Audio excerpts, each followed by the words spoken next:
recent Ofsted reports. Members queried, therefore, whether sufficient was being allocated for governor training. It's within the same general budget area. Key Stage 2 results. Members were appalled that Rutland's current league ranking set second bottom nationally for Key Stage 2, that's the test at the end of primary school, and noted some of our worst performing schools were community schools for which we had direct responsibility. Members noted that only 6 schools of 17 ranked above the national benchmark and 4 schools failed to achieve the required 2 levels of progress in any subject area. Members felt that the pace of change was too slow and that young people's lives were being wasted as too many, 29.1% in 2014, were not achieving the baseline of level 4 at Key Stage 2. Members also noted that whilst the gap between the disadvantaged and others had narrowed, it was still too wide and worse than other places. Members of this panel have been raising concerns about the school standards for the last 4 years and were unhappy the situation has continued to deteriorate and wondered if the administration had placed sufficient focus on this area of work. The following motion was proposed, seconded and agreed unanimously and passed to Cabinet. This Scrutiny Panel recommend that advice and support is given to Rutland primary and secondary schools to encourage better inter-school communication in order to achieve a more standardised, better level of academic achievement prior to Year 7. Members considered the Ofsted report on CBET and received a presentation from Ms Vicky Crosher and Mr Carl Smith. Thank you. Thank you, Ms Waller. Would any members like to ask any questions of Ms Waller regarding that report this evening? Ms Stevenson. Sorry, can I declare an interest? I work at Field Academy. Thank you very much. Yeah, I was just... Super. Thank you very much indeed. Any other members? No. Thank you very much indeed for your report this evening, Ms Waller. We'll move to item number 12, joint arrangements and external organisations. Members, Ms Waller. Thank you, Chairman. I'd just like to report that we've recently, last week, had a meeting of Cllr. If I miss anything out, I'm sure Mr Wainwright will fill it in, bits I missed. Cllr noted the very good GCSE results that were achieved last summer, particularly at Catmose College. Students were all getting grades C and above, and at Catmose a significant percentage got A's and A stars, so well done. Although not huge numbers take this particular GCSE exam. It is encouraging though, because as well as encouraging young people to appreciate others and to develop their tolerance through studying this, religious education, loosely described, the actual exam type is different.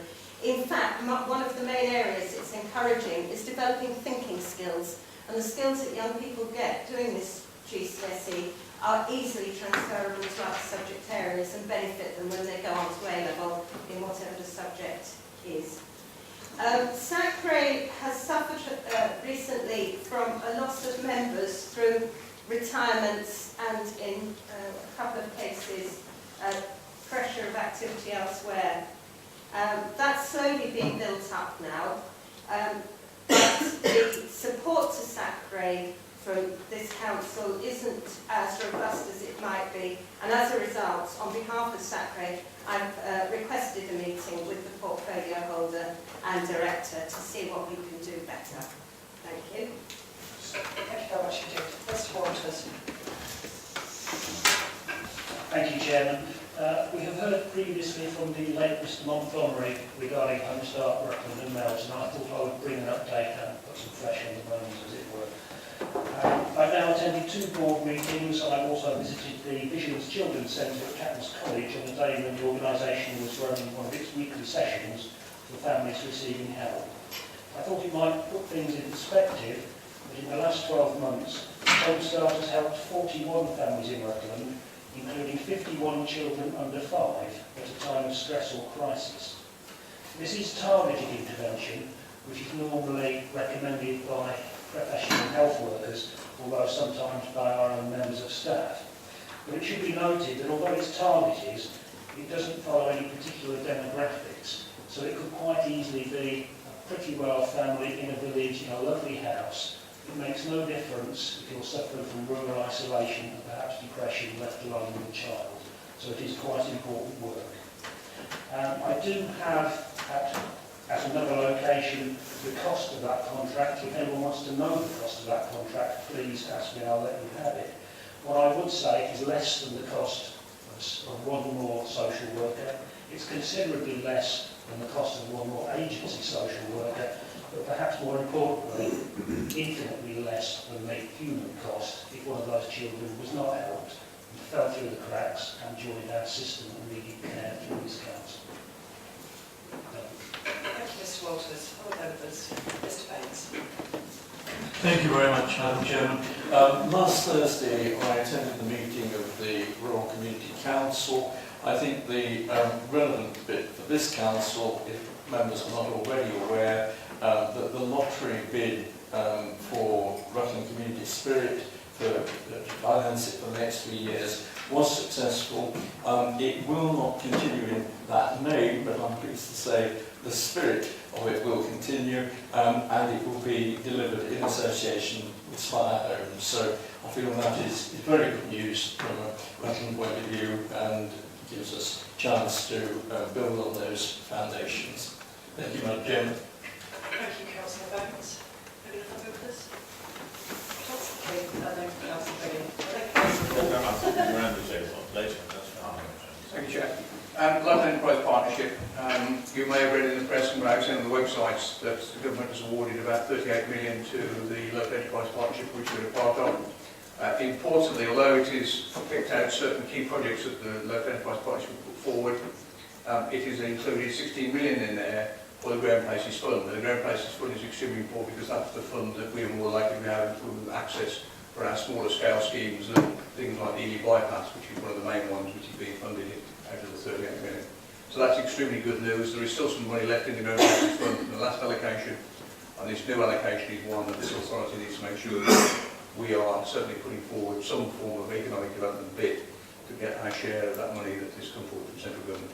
That now means the net in total is about £100 million put into it by central government since it was created for economic development, much of which is still left to be spent. Thank you, Councillor King. Councillor Wall. Yes, thank you, Madam Chairman. Yes, members, it's probably time just to report again on the Fire Authority. The members that were able to attend will remember the report given by the Chief Fire Officer on the funding issues. And of course he also made reference in that presentation to the consultation period, which ended, for 3 months actually, which ended on the 31st of December. So on Wednesday of this week, we're going to hear the combined Fire Authority, the CFA. We will hear the findings of that consultation, and there will be some figures presented for our consideration. But such is the extent. I'm expecting there to be another meeting fairly promptly on the financial issues. And obviously I will report to members in a timely manner as and when there is something of a substantial nature to report on. There is good news going forward on cost savings. The CFA obviously direct the authority of the officers to find opportunities of shared costs. And to that extent I can say that the Leicestershire Fire Authority, we have a very modern fire control centre. Northamptonshire does not.